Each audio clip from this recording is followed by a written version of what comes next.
So, Mr. President, I was disappointed to learn yesterday that President Biden had walked away from negotiations on infrastructure spending with Senator Capito.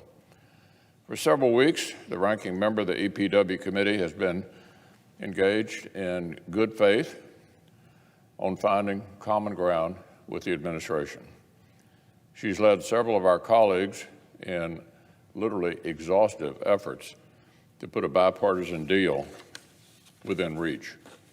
Senate Republicans proposed historic investments in the kinds of things most Americans would call actual infrastructure. They met and exceeded the president's own threshold demands. And then they were left at the table. Our colleagues weren't wrong to bet on bipartisanship.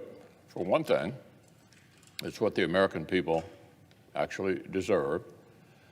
For another, as I've noted before, infrastructure investments have historically featured overwhelming bipartisan consensus.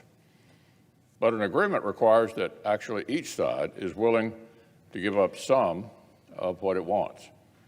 And as we learned yesterday, President Biden is unwilling to let go of some of the most radical promises he made to the left wing of his party. From the day the White House rolled out its first infrastructure plan in March, it's been clear that the left's definition of the word is evolving faster than even some Democrats can actually keep up with. Medicaid expansion is now infrastructure. Paid leave is now infrastructure.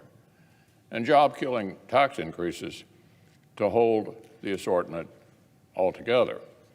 At every step of the way, Republicans have focused on targeted investments in roads, bridges, airports, waterways, and broadband infrastructure the American people actually need.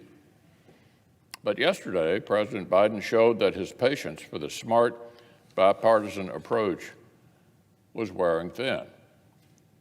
He directed Democratic leaders in Congress to get ready to ram through more expansive, unrelated spending unilaterally. Meanwhile, Senator Capito and our colleagues on the EPW committee continue to demonstrate that bipartisan infrastructure investment is actually still within reach.